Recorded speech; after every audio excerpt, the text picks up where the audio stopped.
सो दोस्तों मैं अभी लाइव स्ट्रीम कर रहा था और लाइव स्ट्रीम पे मेरा बार बार ब्रेक इवन हिट हो जा रहा था। तो मैं इसका मतलब समझ नहीं पाया कि मेरा ब्रेक इवन क्यों हिट हो रहा है। मेरा बायस तो अप ट्रेंड ही है, तो फिर क्यों नहीं मेरा टी पे हिट हो रहा। तो मेरी सबसे बड़ी गलती ये थी कि मैंने हाई टाइम फ्रेम में एनालिसिस अच्छे से नहीं किया।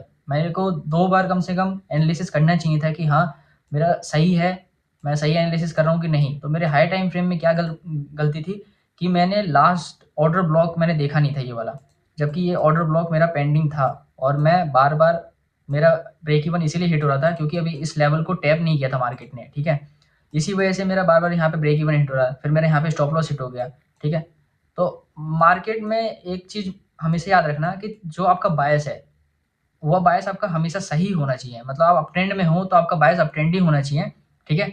और आपको एक ज़ोन देखना चाहिए कि हाँ, मेरा ब्रेक इवन हिट हो रहा है, इसका मतलब नीचे कोई लिक्विडिटी पेंडिंग है कि तो नहीं, कोई मेरा ज़ोन अभी पेंडिंग है कि नहीं। तो आपको वो सब चेक करना चाहिए। तो आपका बार-बार ब्रेक इवन हिट होता है, लॉस होता है, लेकिन कभी भी अपने बायस को चेंज मत किया करो।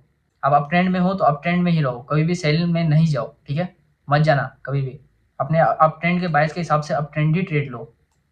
अगर चेंज हुआ तो वो आपके मन, आपको मतलब जैसे साइकोलॉजी होती है ना, वो साइकोलॉजी आपको हिंट करती है कि हाँ, तुम सेल में जाओ, सेल में जाओ, ट्रैप हो। मार्केट आपको ट्रैप करना चाहता है, वो ट्रैप मत होना कभी भी, ठीक है? जो आपका बायस है, आपने जो एनालिसिस किया है वही आपका राइट है, अपनी सुनो, किसी और की मत सुनना, ठीक है? ओके। सो मैंने ये जो ट्रेड लिया था, ये मेरा कंफर्मेशन लिया मैंने, 100% कंफर्मेशन। क्यों? क्योंकि मेरे पास 2 बार ब्रेक इवन हिट हुआ, एक बार स्टॉप लॉस हो गया। तो अब मैं जा रहा था, मैं स्ट्रीम को रैप कर रहा था, लेकिन मैंने देखा कि यहाँ पे मेरा कंफर्मेशन बन रहा है, 100% कंफर्मेशन लिया, क्योंकि इसने मेरे ऑर्डर ब्लॉक को टैप करके लिक्विडिटी हंट करके सीधे ऊपर गया मार्केट। उसके बाद एक ग्रीन कैंडल भी बना रहा है, देखो यहाँ पे ग्रीन कैंडल बन रही है ना। बट मैंने क्या किया, मैंने इसके 50% के लेवल से ही मैंने सोच लिया कि हाँ, अब ये बाय जाएगा, मैं यहीं से बाइंग ले लेता हूँ। तो मैंने यहाँ से बाय लिया, स्टॉप लॉस 40 पिप्स का रखा। फिर मेरे यहाँ सेलिंग का लेवल मैंने एक मार्क कर रखा था, तो मैंने इस सेलिंग के लेवल तक का टीपी रखा है और ये 100 पिप्स के टीपी पे लाइव स्ट्रीम को रैप किया। उसके बाद मैंने देखा स्ट्रॉन्ग सेलिंग का लेवल है, तो मार्केट यहाँ तक जरूर जाएगा। और मैंने एक लिक्विडिटी का वीडियो भी बनाई थी, ठीक है? आप मेरे यूट्यूब चैनल पे या फिर इंस्टा के चैनल पे जाके देख सकते हो।